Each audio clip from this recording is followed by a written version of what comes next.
Well, hello, folks. Nice to see you today. As always, there's a million things going on. It's hard to keep up. You shouldn't even try. I've whittled down my RSS feed a lot. I think I'm looking at 10% of what I used to look at. Starting with the COVID pandemic 2020, I got very interested in current events and I flooded the zone. So, yeah, it's been interesting, but everything gets old after a while, and you start seeing the same thing over and over again, and nothing changes. 5, 6 years later, it's only getting worse. So, it's like you start to feel crazy, but you know you're not. And because you know you're not crazy, you start to feel lonely because you really wonder how many people out there um, see things for what they truly are. To do that, obviously, you need to spend more time learning about how nature works and understanding, the history of the world and what modernity is and progress is. My ideas on this have changed so much over the last 10 years because I see things from different points of view, different perspectives as I go along. And so it kind of fills out the picture for me. And like in some of these tree of life graphs, you get a very interesting picture of what you're focusing on, what's really important and what's not. So you start out really personal centric, self-centered, uh, solipsistic. You kind of look at the world all based on you. It's a slightly more narcissistic point of view, and so on. Like I said before, you expand your circle of supremacy and you cop an identity and construct that. And basically, it's all done for you. So it's kind of automatic. I start to feel like we're more like automatons than we think, well trained monkeys. Uh, when they say jump, we say how high, and we think it's all cool. We get a big charge out of that. So, uh, I was listening to Yanis Varoufakis talk about cloud capital. Today, we could equally call techno feudalism rentier capitalism, digital platform capitalism, capitalism on steroids, hyper capitalism, algorithmic capitalism, and all that would be fine, proper, and scientifically not inaccurate. But it would fail to concentrate our minds on the fact that capitalism has transformed into a completely different species. In the same way that biologists, when they look at the evolution of viruses like COVID-19, they look at variant A and B and C and C1 and C2. At some point, when the virus mutates too much and it actually creates a new species of virus, they change the name. That's why I believe now we need to call the system, the exploitative, awful system we live in, no longer some variety of capitalism, but techno-feudalism. And techno feudalism.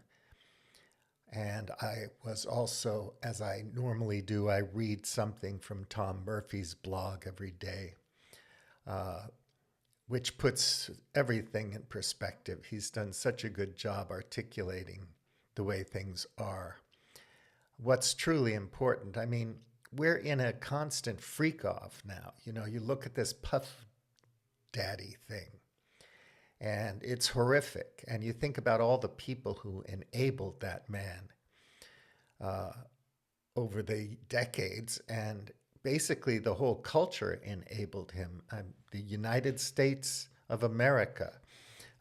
Sure, you can say, not me, I never listened to that music or whatever, but you're still involved in propping up the system. You're part and parcel of it. You can't get away from it. You are kind of like building material for it. You're structural. You exist to keep the great game going, and you don't know it. So, it's a freak off. The whole damn thing's a freak off. You look at the news, I do it for entertainment value, the only news I watch, ABC News, just to see what's going on in the shite show in the United States, The New Miracles. And, you've got floods, 1,000-year floods every month, fires, shootings, the usual stuff, corruption.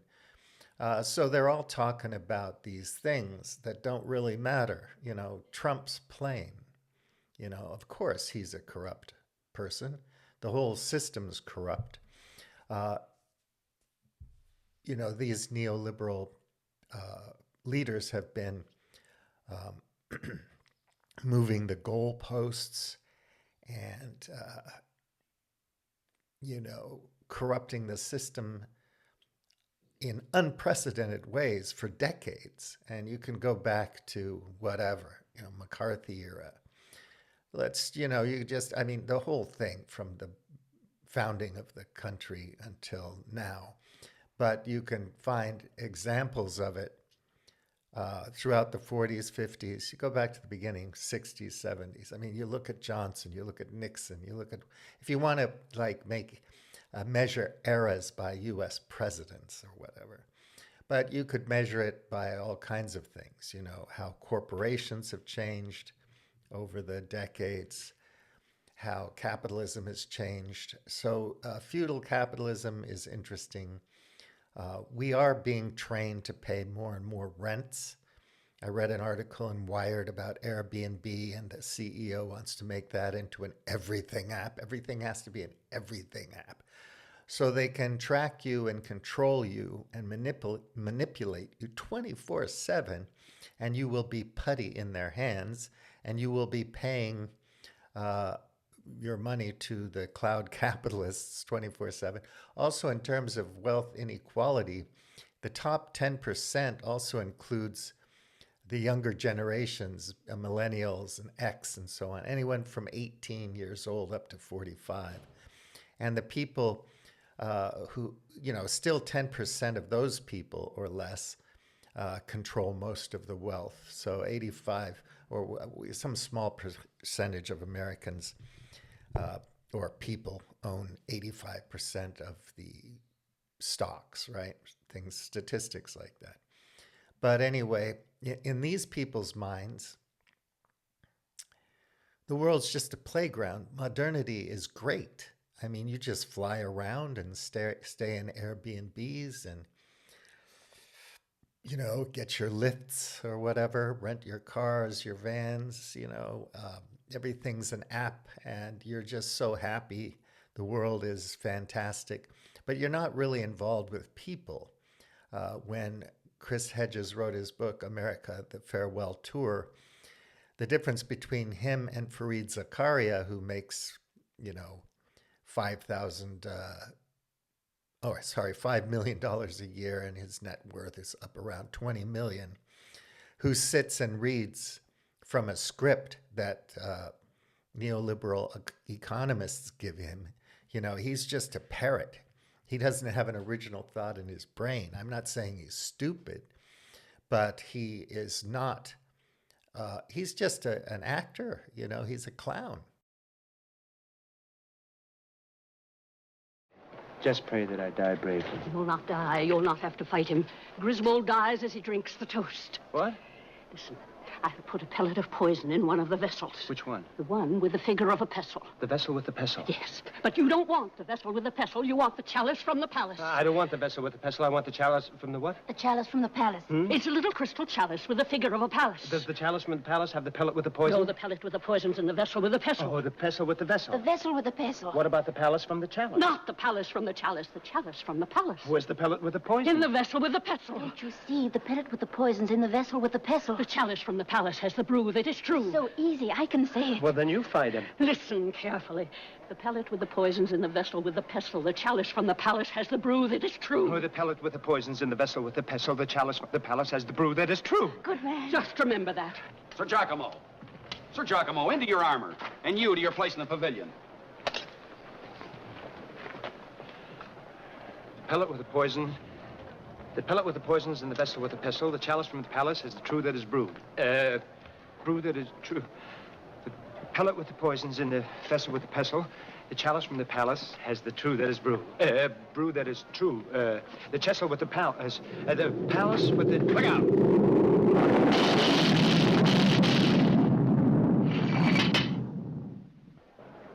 Hurry now, get into your armor. The pestle with. The pellet with the poisons in the vessel with the pestle. The palace from the chalice is the brew that is blue. No. The pellet with the poisons in the vessel with the pestle. The pellet with the The pellet with the poisons in the vessel with the plasel. The plasel with the vessel. The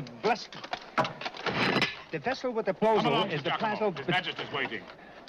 The pestle with the toilet. And take your helmet. The pellet with the. Thank you. The pellet with the poisons from the chalice with the plasel. Oh, hello, my dear. It's nice to see you.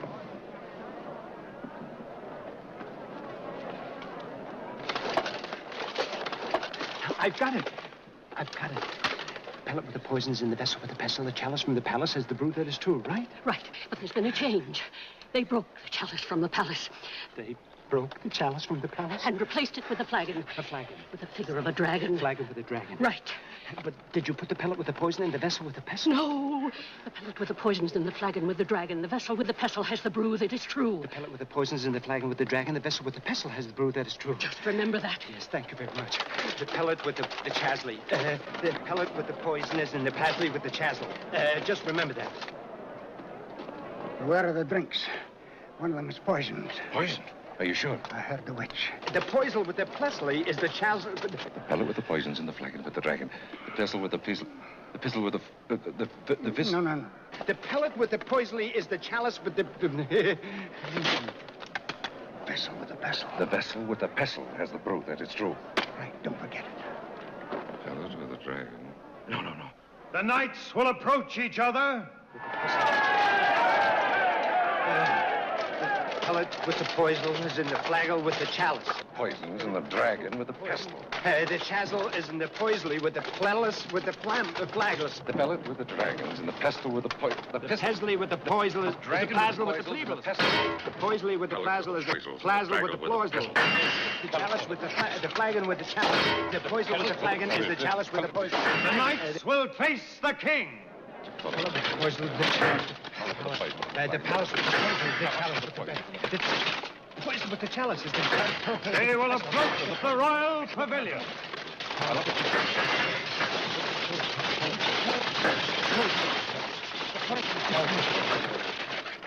Pellet with the poisons in the flagon with the dragon. The vessel with the pestle has the brew that is true. You've got the wrong one. Stop this mockery. There will be no toast. Put them to horse, let them choose weapons, and fight. And he's a rich clown because he reads from the script. Hedges went off the reservation, started writing books about reality, and noticed that, the neoliberal maniacs who run the show, the players and all their minions, are trying to create enmity between normal working people, whether they're MAGA people or wannabe liberal democratic people, blue or red, it doesn't matter, who want a fair shake and a better opportunity. Of course, all of this comes up against the fact that high-tech modernity is crashing. It's going to take a while, but nothing gets any better. And so the only thing we can think about mitigating is just how painful and violent and chaotic the coming years are going to be. So we can do that on a personal level, a community, family level. We can expand from there broaden our circle of concern and engagement, and see if we can build the kinds of communities necessary to make the transition to a simpler way of life a little bit less painful. But it's going to be painful. It's going to be unprecedented. And of course, part of this has to do with, extinction rates and so on that are just, the things that are happening today are unprecedented in the history of our planet. You can go back to epochs and so on, the dinosaurs or whatever, before the big asteroid impacts or major volcano explosions or things that created rapid climate change. There's nothing like what's happening now, and it's all anthropocentric. And you look at the very fast rise in the human population from the 1880s, and it's surreal. I don't know why it's so hard for most people to just understand that we live on a planet with limited resources, but it is true, the accelerationist tech bros want to turn everything into a machine as quickly as possible. Naomi Klein comments on that often when she's talking with people. It is vampiristic or vampire-esque, the way the players are sucking the life out of our world, and it's going to be extremely destructive. Of course, it doesn't matter now. I'm a modern guy, and I love modernity. It's been fantastic for me and for many of us in the weird Anglo-Western world, but not for a lot of people over the past decades. It's been a nightmare. But that doesn't matter, right? I'm a modern guy. I mean, all the people that are concerned about what I'm concerned with, whether they're talking about climate change or ecological disaster, overshoot, war and peace, inequality, whatever it is, social justice, pick a thing. These people are not creating intentional communities that are going to be that have, sustainability at their heart, posterity. We're not doing any of that. We're just talking about what's wrong with the world. And, climate science, it's so great, it's wonderful. We have science. We know why things are fucked up. But are we going to do anything about it at a socio-cultural, economic, political level? Hell no. And in a way, it's almost impossible to imagine it because it would involve population control and degrowth and consuming less and kind of backing off of modernity willfully, intentionally. And that's just not going to happen. Young people want to get rich just like baby boomers wanted to get rich, And basically, they understand that you need money to have any freedom these days. And so, you got to be able to pay your rents. So even if you own 5 homes, you've got all the apps and all the insurances and all the other things that you've got to pay into, but no, not taxes, because, you don't want normal people like the MAGA crowd or liberals or whatever it is that you don't like to have anything. So we're not going to invest in infrastructure and public transportation and education, the kind of education that would be required for people to understand the cascading, disastrous predicaments we find ourselves in today. So it's going to be rough. So B on platforms mentioned high-tech modernity is already on the decline for quite some time now. Collapse, uneven as it may seem to many, is not only already well underway, but it's also accelerating. However, as much as Hollywood wanted to sell you on the idea the collapse of modernity will definitely look nothing like the movies. Day After Tomorrow, stuff like that. And as much as politicians wanted to make you believe, no one will be able to stop the ongoing decline, let alone reverse it. It's locked in. It would take a miracle. God would have to come down in the shape of a Guatemalan native, a Mayan, and walk across the Rio Grande, and go to the White House, and he would have to have multiple bodies visiting all the leaders of the world and the peoples of the earth to change everybody's mind to try to shift things. It won't happen. We're just going to be in this state of gradual collapse for a long time, for generations. There are aspects of it that could accelerate rapidly, and climate is one of those things. And we really don't have enough computing power to predict. We can only guess based on our models how fast something might happen. We just don't know. So we're going to find out, though. Just keep watching. You'll find out. But it all blends, We don't see the changes. We don't notice it. It seems gradual to us, and it becomes the new normal. These court cases, all these Netflix documentaries on psychopathy, evil people, evil roommates, serial killers, Playboy bunnies who committed suicide or were involved in murders and so on, all this kind of stuff. And shootings and, all this. Some mother bought her kid ammo and tactical gear, even though she knew that he was planning to attack his school. So it's just insane. It's a freak off. But we don't even talk about it. We're all worried about Trump's corruption. We know he's a corrupt con man, but we should if we have half a brain. But, he's going to get the plane. It's going to be his plane. And he loves Qatar, and he loves Saudi Arabia. He can't say enough good things about the prince and so on because they give him stuff he wants. And that's all he cares about. He's a psychopathic narcissist. And, well, he's probably not a psychopath, but he's on that, spectrum of narcissism and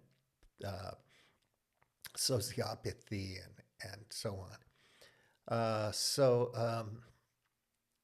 we're watching all of this stuff happen, and it's just become so normal that we don't even think about it, really. So we remain focused on the circus. Is Airbnb going to be an everything app? Who's going to win the AI war, China or the United States? We're all headed in the same direction. It doesn't matter what country you live in. Obviously for some people it's going to start hurting a lot sooner. But for us in the rich West, we're going to enjoy the party for quite some time. And, why should you bother caring when you can buy cryptocurrency and trade it and hopefully get rich and then hang out in Puerto Rico, driving up the rents and the real estate prices so you can party down there and normal people just suck it. You're either my caterer, my bartender, my personal trainer, my masseuse, or you're nothing. Cater to the wealthy. If you're not doing that, good luck. You're talking about wages that haven't kept up with inflation since the 70s, and waiters and people in the gig economy with 5 or 6 jobs, and they still can't pay their rent. But so what? Will something snap? Who knows? I mean, we'll wait and see. Anyway, I wanted to just go through a few of these points that he's concerned with, and me too. I mean, I could write the same thing. I think about this stuff every day. So complexity, no one can really understand how the human ecosystem works in its every detail. It's complex as heck. You know, when you look at these tree of life images and you see eukaryotes and whatever, you know, plants and animals being just a small little twig on the branch, what they don't show you is all the complex relationships and interactions between all of these living systems. And it's incredibly hard to map that out. You just have to know things from various domains to get a sense of it, you know, some idea of how complex it is. Such complex systems are inherently nonlinear, thinking that doing A causes B, which will lead to C, is a dangerous simplification, right? The terrorists attacked, and we had to commit genocide. You know, it's just like, that's why. Yeah, nothing about the socioeconomic and political and cultural complexities that have been going on for decades, for generations, for hundreds of years. I listen to a history podcast, and it's fascinating to look at, you know, the build up to 1066 and all this kind of stuff, or think about Constantinople and how incredibly amazing and otherworldly and opulent it was, or where Kiev came from, the Vikings. You know, Rus means rowers. The Rus, right? They rowed through all those intricate river systems leading to the Black Sea, to Constantinople, and they had trading networks and, you know, berserkers, and they would loot and trade and found cities and all this kind of stuff. It's just been going on for so long. I mean, that's just like the you know, 10th century or 11th century, blah, blah, blah. But, you know, you go way back from there, and it's mind-boggling. In such a complex web of interrelations, doing A might easily cause E, which then will accelerate D to a point where it tips B into an entirely different state while steering C in a new direction. And all of this is still linear, this description, with limits limited by syntax and words. You know, actually, all of these things are happening at once, and D influences E and E influences D simultaneously. There are feedbacks, positive and negative, and other things going on, chemical reactions and all kinds of stuff, all at the same time or within a couple of milliseconds. As an added bonus, all this might result in the emergence of X a decade later, right? It just emerges, pops out, you know. What happened? Oh, I don't know. We want to put pressure on Russia for one reason or another because we don't like them being so close to Germany for one reason or another. And so, you know, we have to, you know, like, get closer and closer, build missiles, put them in, not in Turkey this time, but right on the border of Russia. And we have to have regime change wars and all this.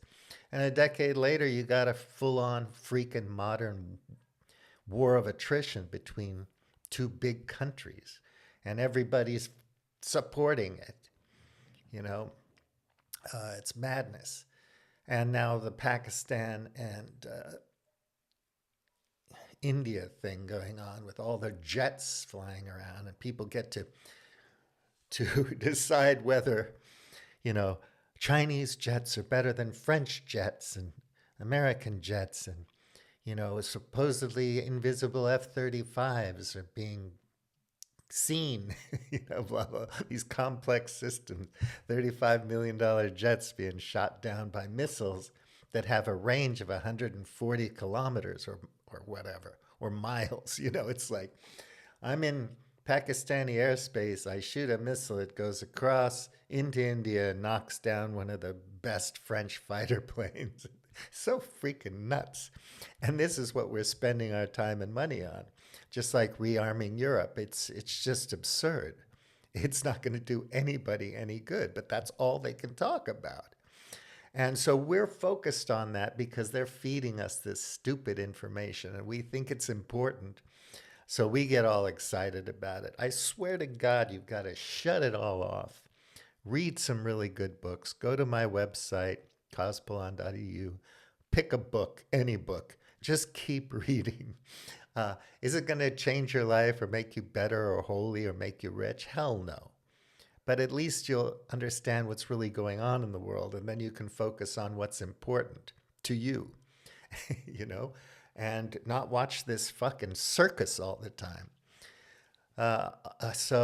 Something which no one ever thought possible. Again, doing something radical in such a chaotic system can only increase chaos and is guaranteed to come with unexpected side effects, unintended consequences, second and third order effects, collateral damage, all this stuff we talk about all the time here. And, obviously, it's that old cliche. What could possibly go wrong? Gee, I have no idea what could go wrong. And you don't even notice it. It's all going wrong. You have this insane trial happening, this Puff Daddy thing. I mean, he's untouchable for decades just because he's rich. For some reason, he had some ideas about music. It's so damn important. People get off on it, and he's untouchable, right?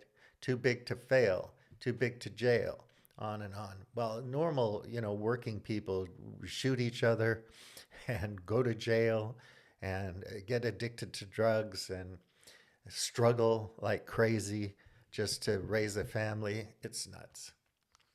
So the next one is inertia. This is important. And all this complexity thing that goes into physics, right? And keep mentioning thermodynamics and biology.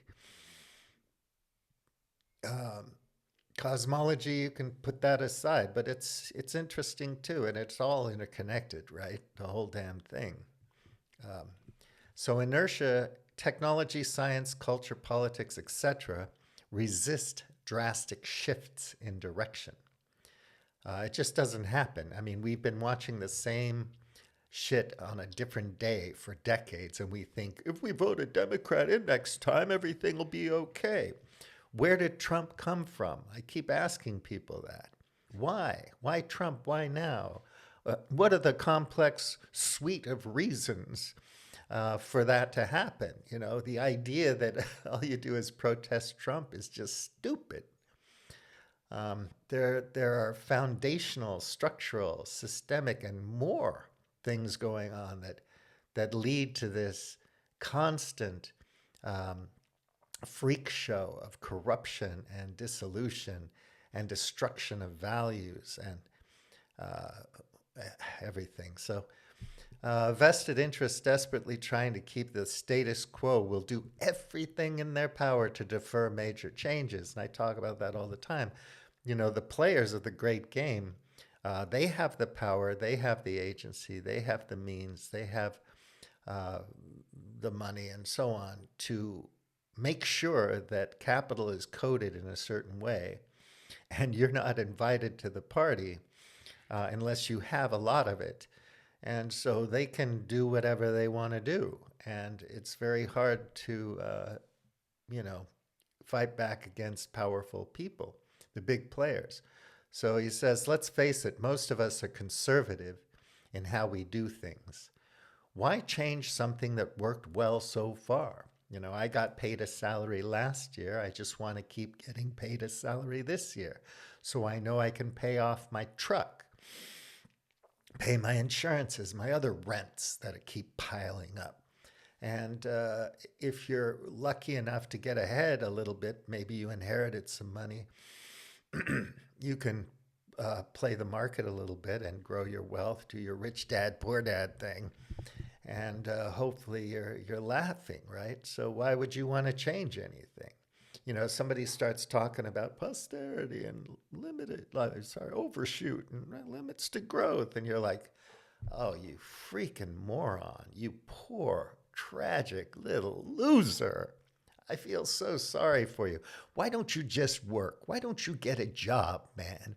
You're like, Patrick Bateman with pulling your knife out of the briefcase and stabbing a homeless person because he's not like you. He doesn't have a really cool business card.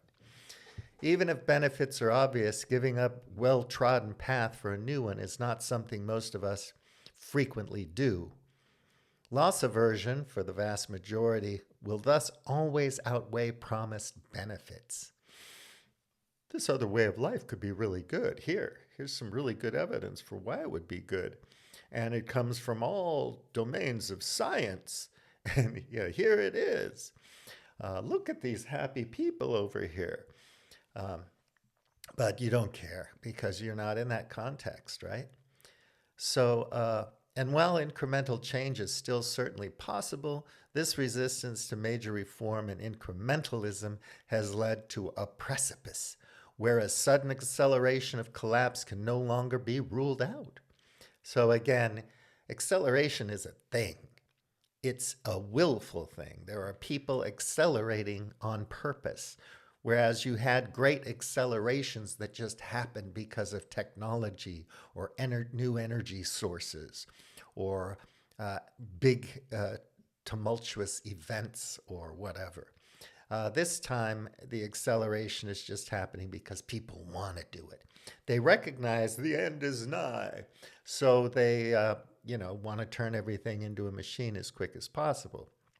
So you have your Blade Runner scenario going on, and people seem to think it's just, normal, This is what happens. This is what you do, Oh, I lost a battery back there. Should I replace it? Is it getting a little dark in here?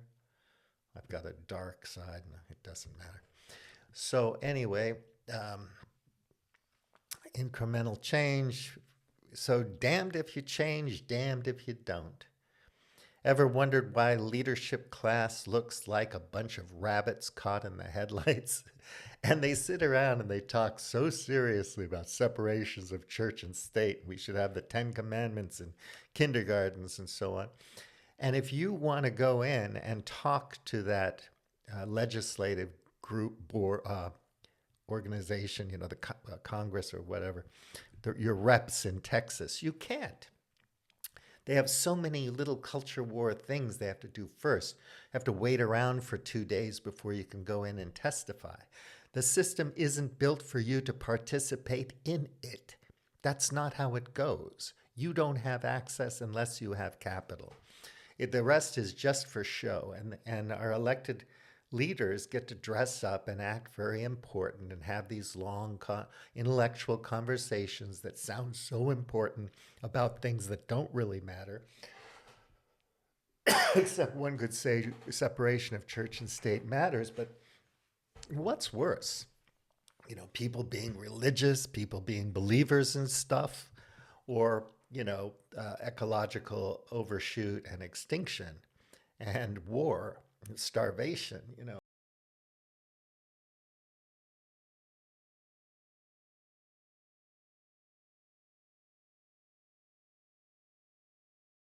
Yeah, so it sounds so damn important, but, we're just sliding off a cliff. And we're not in control of it at all. And the people who are in the system are having too much fun to want to change it. Why would they want to change it? You elected them, you put them in office, and they can hang around and act important. MPP, maximum power principle, we talked a lot about that over time. If you don't use all your power, others will. So you have these multipolar traps, these tragedies of the commons, these zero-sum competitions, game theory, all that kind of stuff. Thucydides traps and whatnot.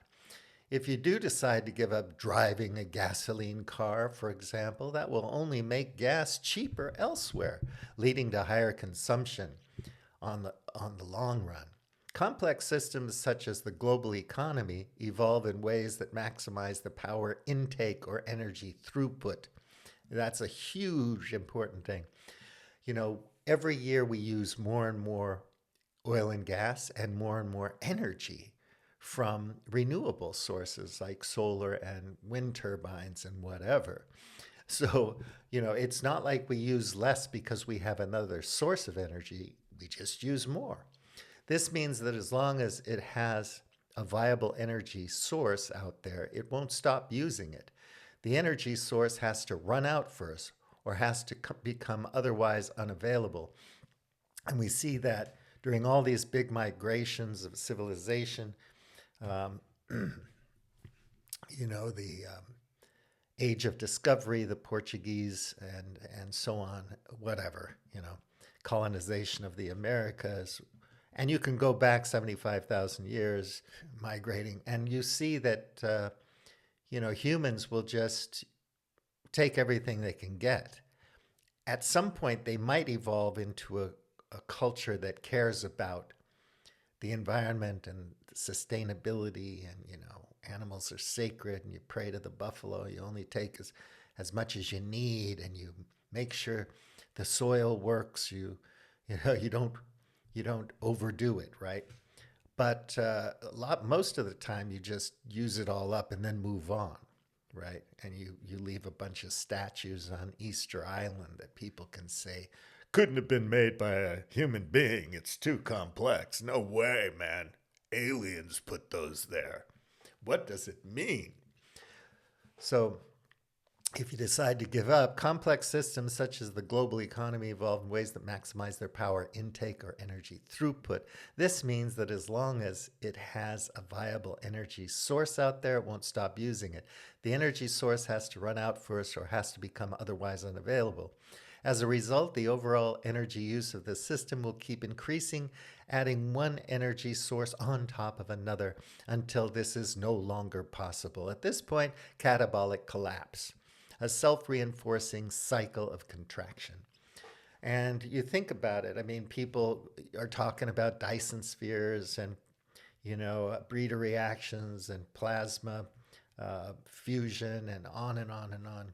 And you think that's going to stop the collapse? No, we're just going to use that energy to use more stuff, because that's the way our system works. We don't train people to be frugal, to be economical.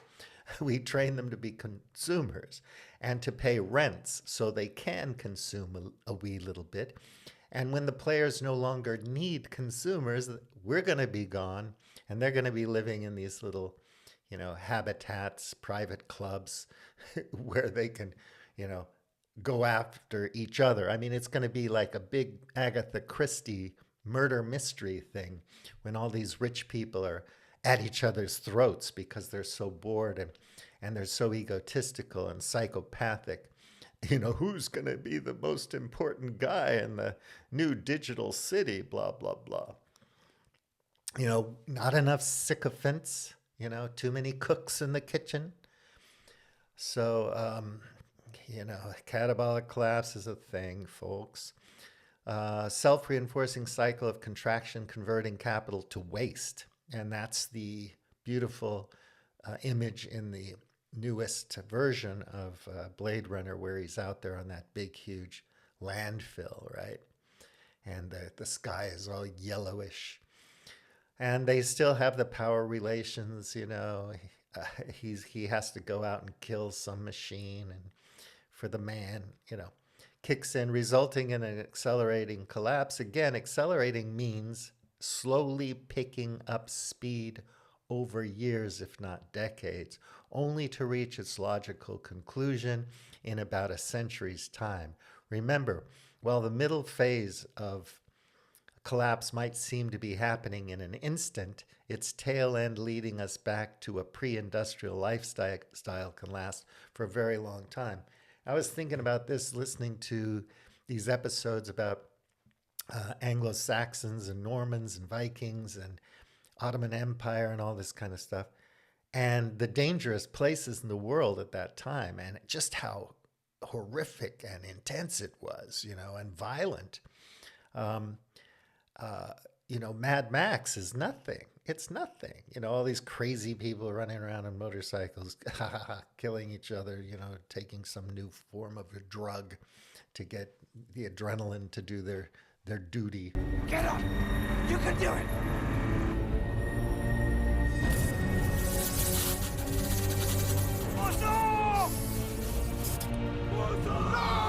As lunatics. Anyway, it's so nuts, right? And I'm thinking, at that tail end when we're going back, you look around, I keep talking about, if I had my big Macondo, intentional community somewhere, I'd have a gigantic junkyard so we could make knives and go through the circuit boards and, the world's just going to be a big, huge junkyard. And people are going to want to use this stuff and recycle it. And they're going to have tribes and groups of people that are going to run around trying to take advantage of the garbage. Who controls the garbage dump? And it's going to be violent and crazy. It's going to be really tough. So you have your little Wyoming community and you don't have enough ammo and you have to recycle stuff and so on. And somebody's going to come for your shit. That dude has a really nice junkyard, man. I'm going to go take that from him. It's all this kind of, Walking Dead crap that you saw for decades. Walking Dead 1, Walking Dead 2, Walking Dead 3. Funny thing is, it's a metaphor. We are the zombies. I mean, we have this modernity parasite in our brain, in our soul. And it's just, taken over. We don't have agency. We're just marching to the tune of, whatever our culture tells us to do. And we're not going to be able to, fight back against any of it. So at some point, we're going to be back in this brutal kind of medieval universe. So, maybe your grandchildren should learn some medieval skills. Everybody should know how to wield a sword and carry a shield and get those fast twitch muscles going and know how to walk 30 miles and use a pack animal. I don't know. But for a long time, we're still going to have our machines and we're going to depend on them until we run out of, the energy to fuel them and the resources to build them and so on. And, the accelerationists are just hoping the robots are going to come along. And then the robots and the AIs are going to treat us like beloved little pets. And they're going to be really nice to us because we're all that, because we train them for alignment with our values. And we've programmed them to be really good, prime directive. Don't hurt me, just hurt my enemies. But it's not going to happen. That's a fantasy. Just keep reading science fiction. You'll learn a lot from it. It's a lot of fun. So it's going to be a long tail end medieval horror story. So go to the history podcasts and learn about, medieval period and what that was like. And, I keep thinking, if we had a simpler way of doing things, that wasn't techno feudalism, we could appreciate, having to take a boat to Europe or whatever. It's just like a slower pace of things, right? And nothing at light speed all the time anymore. Life in the fast lane, slowing down and being able to really be present. People talk about, being there with people and paying attention and so on. But none of these people, Nate Hagens or whatever, who talk about this stuff, paying attention, being present, taking workshops, actually live like that. They're too busy. We're all too busy. And, our real best friends are just these people scattered around the world that we hardly ever see. And so we're not really busy here in the backyard developing intimate relationships with people and sitting with them and playing cards or whatever like we used to do. We're too busy. Too many things going on. I got too much to do, man. Too much to do. I'm just worried I'm going to die before I get it all done. Because my thing is so important to the world. So important. So the failure of technology and oil Our fossil fuel-based economy has begun to fail, and the extraction of oil, the lifeblood of this civilization, has become more and more energy intensive to get over time. So energy return on energy invested type of thing.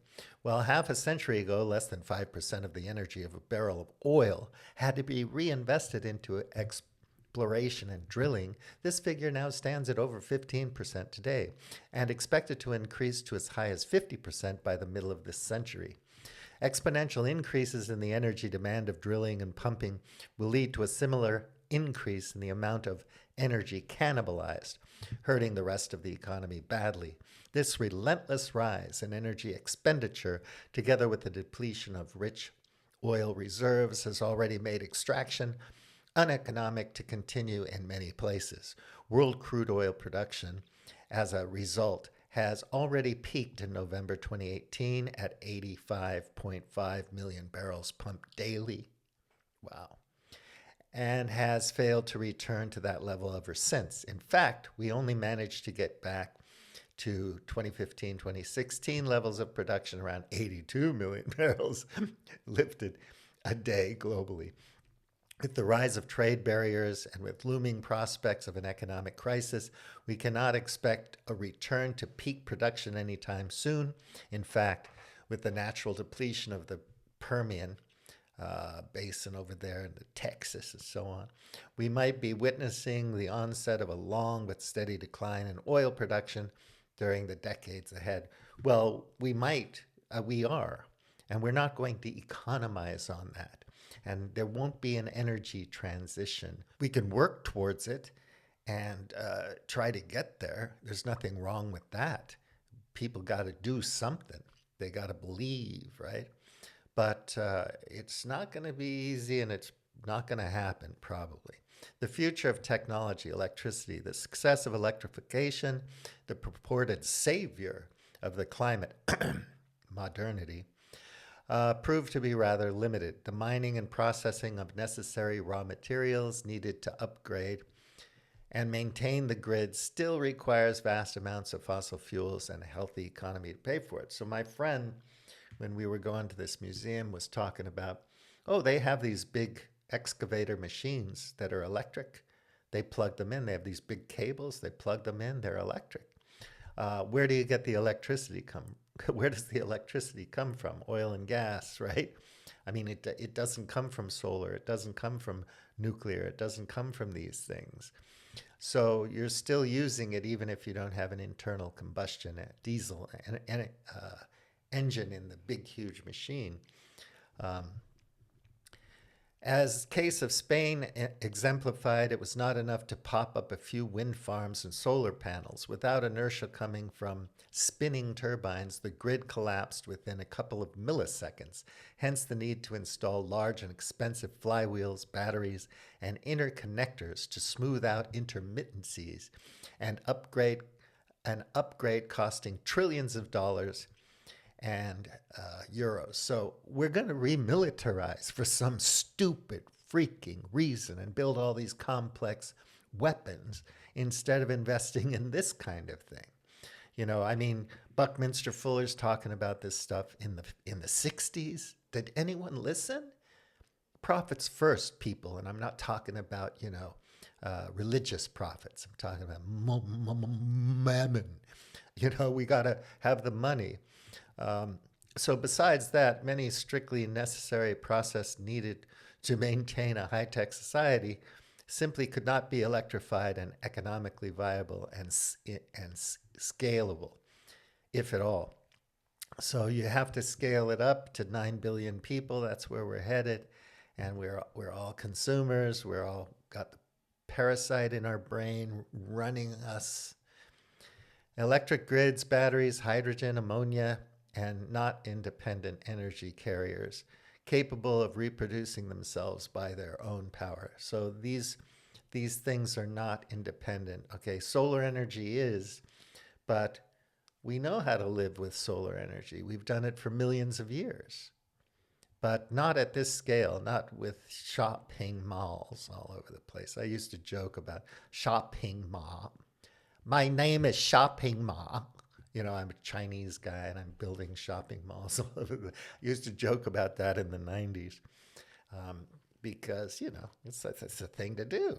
It's a Deng Xiaoping. Some people got to get rich. We got to start, I got to get with the program. So they are not as much dependent on a now failing oil infrastructure than anything else we do. Sorry, they are as much dependent on a now failing oil infrastructure as anything else we do in this civilization.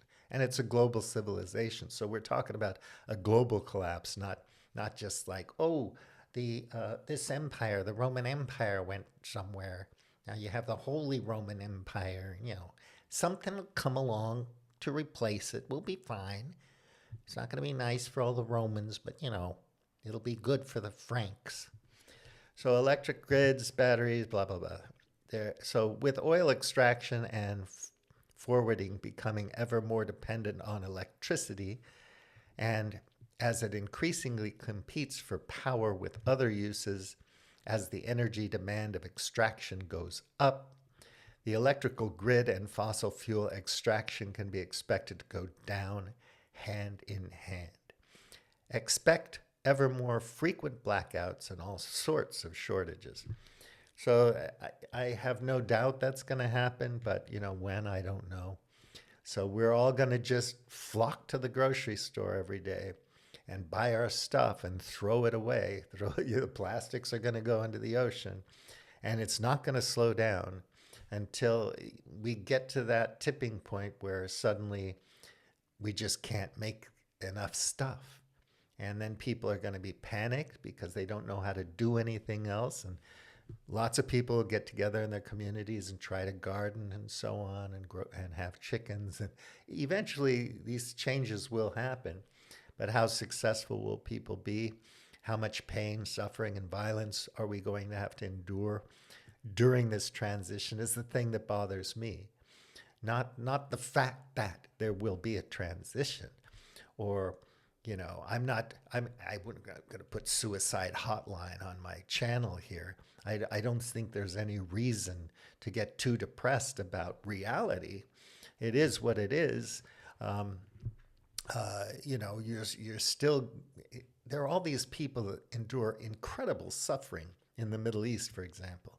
People starving to death now, and they endure somehow. It's just unbelievable. And we just, are worried that they don't have enough different types of cereal on the shelves or whatever. Yeah, you gotta have your dolls, blah, blah, blah. Tighten your belt. The rate of change. Our current economic model handles shortages with price increases, right? Hayek, Price, all these guys, right? This method of managing the economy, on the other hand, leaves less and less room for people in the middle class. No matter how much they work, they're forced to give up more and more of their consumption. You mean I'm going to have to make a little wooden toy for Bradley? I'm going to have to whittle it out there after I finish in the garden. I'm going to have to sit down and take a rest in the shade and have some lemon water and rehydrate and whittle away, making an action figure for Bradley. Especially if the rate of price changes, mistakenly called inflation, is getting higher and higher. What the economy does with these price increases, in fact, is adapting to a lower per capita availability of oil and the products made with it. As a direct consequence of the series of shocks following 2020 and the failure of technology to keep up with the growing energy demand of oil extraction, people became less and less able to afford the many products made with oil, and thus began to consume less and less on a per capita level. And not only in the poorer regions of the world, but in the US and Europe as well. Adaptive measures include many things depending on the rate of change, starting with giving up on strictly non-necessary items, flying, consuming things imported from afar, to lower birth rates as a response to a steep fall in living standards and an inability to afford a home. Our society and economics are no exemption of the evolutionary principle. Once circumstances change, adaptation becomes a must. Once the rate of change exceeds the system's ability to adapt, however, then the unraveling begins. And you can do your Google search of, what all's made with oil, everything.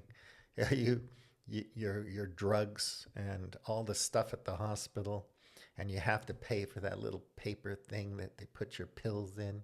That's $1.50 for some reason. Insurance company. Oh, so it's such a sick scam.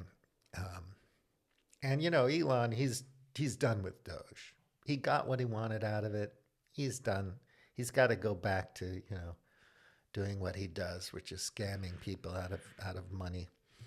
Vicious cycle energy production.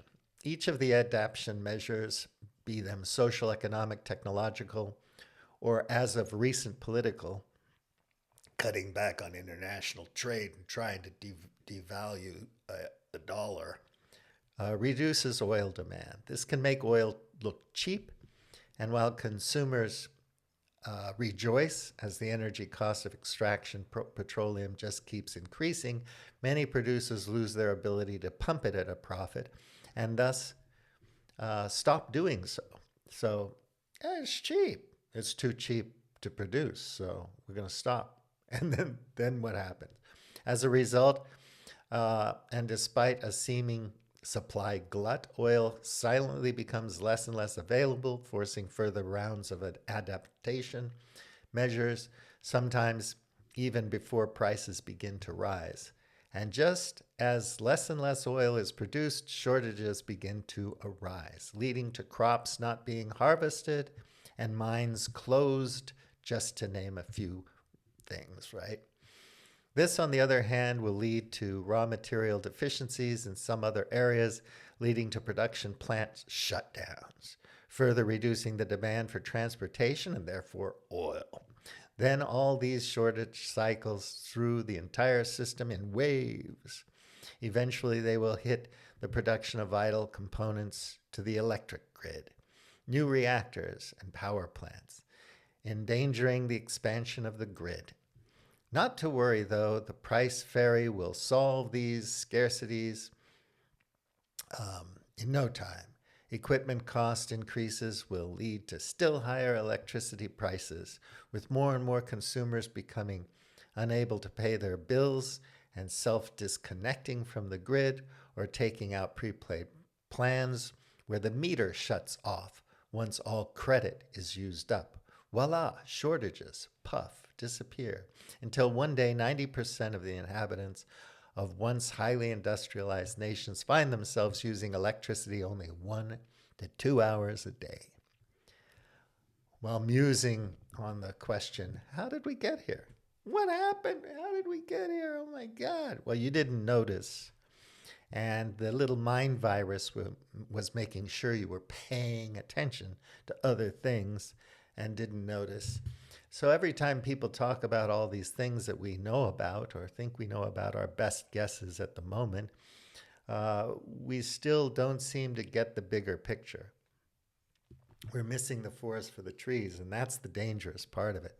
Debt and finance tying back to complexity and the rise of shadow banking, asset and stock market bubbles, and financial systems designed to grow does not work well in an era of contraction. Soon it'll be like, well, we can't afford to mine Bitcoin anymore, so we're just going to collect some sand and, figure out how much caloric energy it took us to put the sand in the bucket, and then we're going to make that into a non-fungible something or another on a little piece of paper and do an origami thing, and then we're going to trade those. And, whatever. At some point, you're just not going to be, they have all these magic cryptos now that you don't have to do anything. You don't have to do anything. You don't have to mine anything. You don't have to invest anything. It's just, it's there. It's a meme coin. Please buy my meme coin. I can't afford to do this anymore without your support. You got to buy my meme coin. Trade it. The value can only go up, up, up until it doesn't anymore.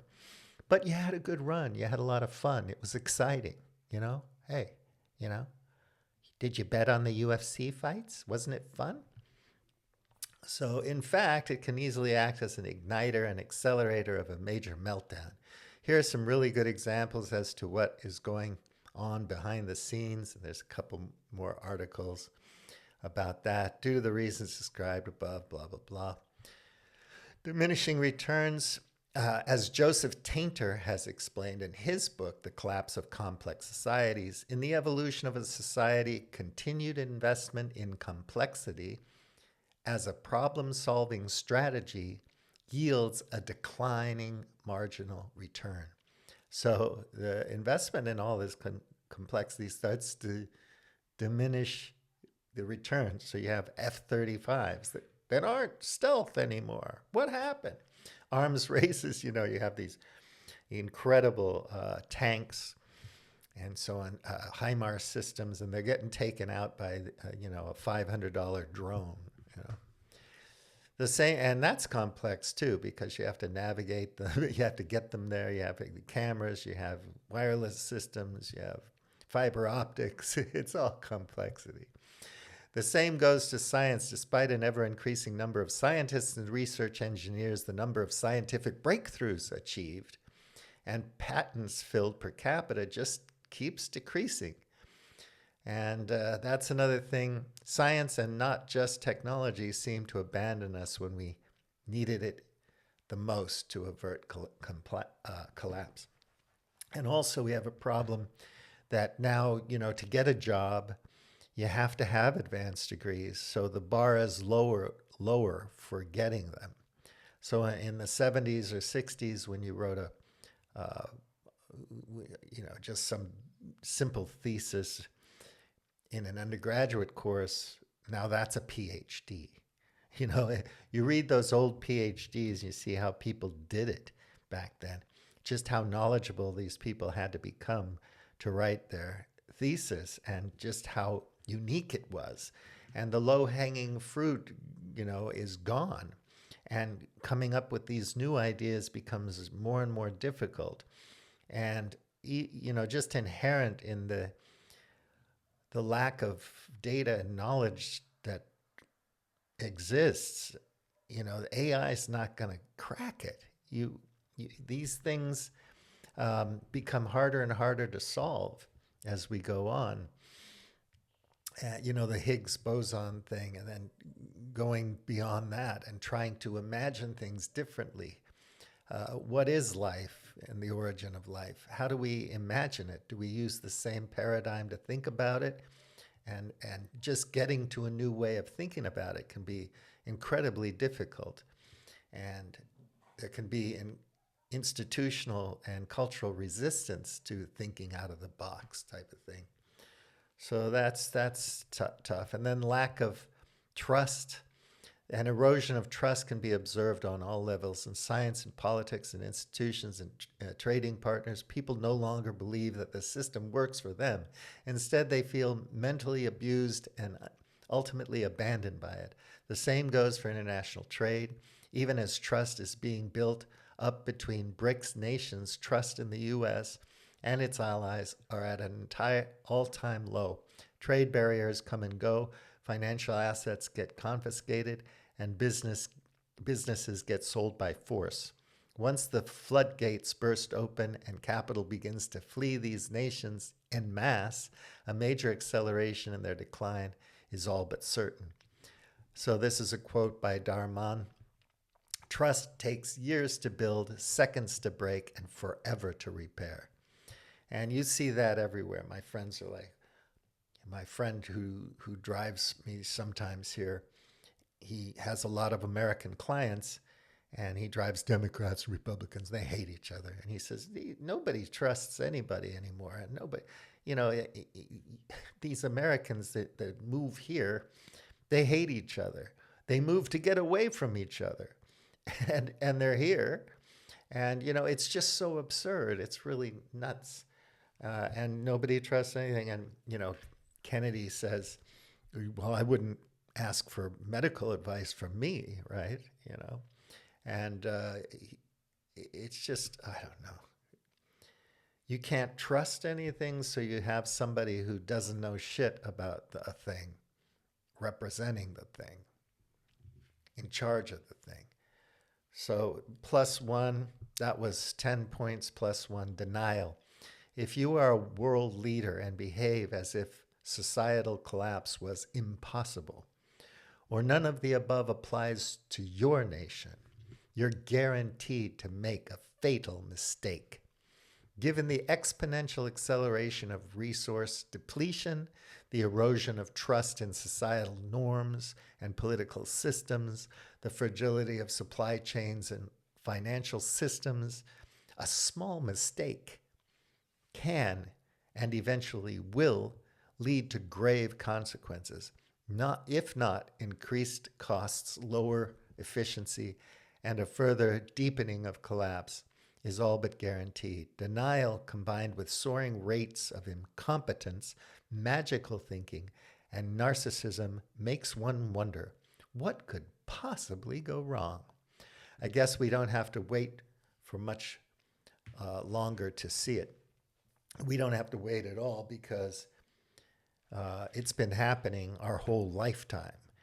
It doesn't matter if you're 90 years old. This collapse has been happening. GDP growth is not a measure of it. You have to look at the destruction, the mad overuse of our habitats and misuse of social and natural capital. I hate that term, but anyway. So yeah. So Giannis calls the next thing Techno Feudalism. Well, we've been in that for a long time too, and it's only accelerating. And it's not the answer, and there's very little any of us can do about it, because we're not going to go offline and start building our communities locally anytime soon. And we've become kind of on the spectrum of not being able to do this anymore. You see it all the time. People still get together, but there's a lack of intimacy and closeness and connection. You don't have skin in the game with people. You don't really need them. You have enough money. You don't need them. You may like them. You need company. You need relationships, all that kind of human stuff. High tech, high touch. But at the end of the day, you don't require these relationships to survive and exist. So they don't matter that much. And by the time they do matter, it's going to be really rough to build trust and to establish a community of people that can depend on one another in difficult circumstances. And those difficult circumstances are only going to get more difficult, not easier. And none of these, cloud capital solutions, none of these apps, these are going to be the answer. At some point, all of that's going to be unplugged. The TESCREAL fantasists are not going to have a perfect world with replicators from Star Trek and robots doing all the work. And it's not going to happen. It's going to be more of a Blade Runner type situation until the thing just collapses. But you beg to differ. Technology science has all the answers. It's going to figure out how we can keep the party going. Have a 10 billion people on the planet all consuming like, the north of the north. So I didn't talk about hospicing modernity today, but, I want to do that again to finish going through those slides because it's really interesting. And I might, I showed you that one. I might, read some of the stuff on the endocrine metaphor. That was the ontology, tree of life thing. This book is a good way to reframe things Last time we were talking about the houses. It's just such a good book to help you gain a new and vitally important perspective on reality and where we are, and kind of flex your capacity for compassion and understanding, and open your mind and heart to other people and how different cultures do things. And perhaps we can learn something from each other.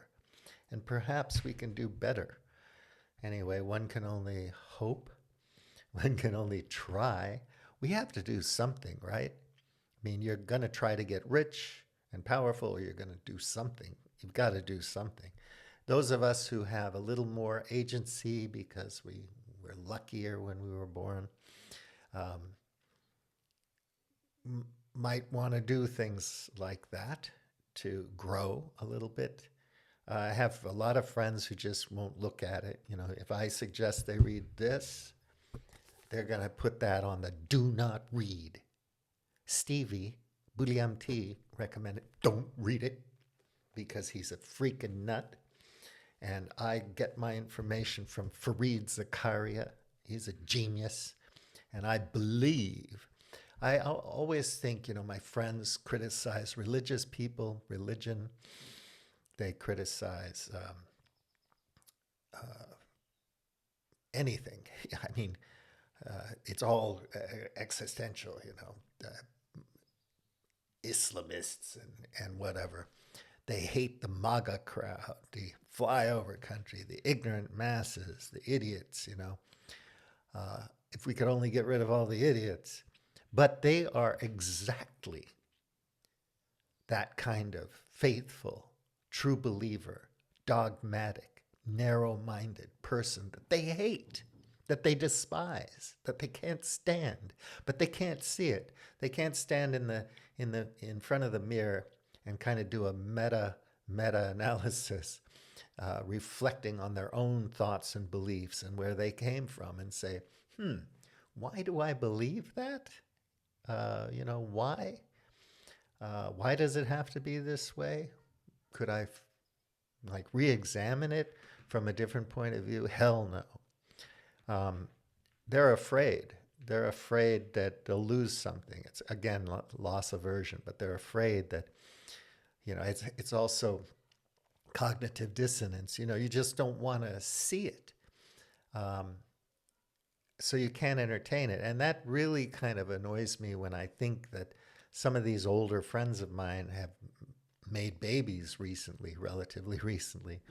And I don't know what they think their children are going to inherit, but maybe they do believe that science, engineering, and technology is going to fix everything.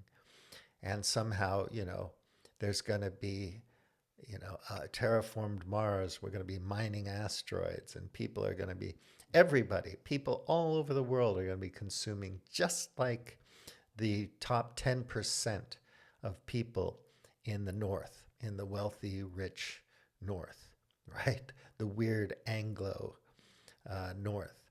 And you don't, Anglo weird is not a racist thing. It's not about white people. It's about people who think like that. You know, colonialism, neocolonialism, imperialism, supremacy, human centrism, on and on and on, this type of thing. We can have it all. I'm smarter than you. I'm better than you. I worked for it. I earned it. And so on and so forth. And these other people don't matter. This book could help. Yeah, you know, she's not going to give me a commission. Vanessa Oliveira, the olive tree, Oliveira. Beautiful, lovely lady. Okay, thanks a lot for listening. I would appreciate it if you clicked like. It wouldn't hurt too much. The least you could do if you made it this far. And take good care. Have a nice rest of the week. Goodbye.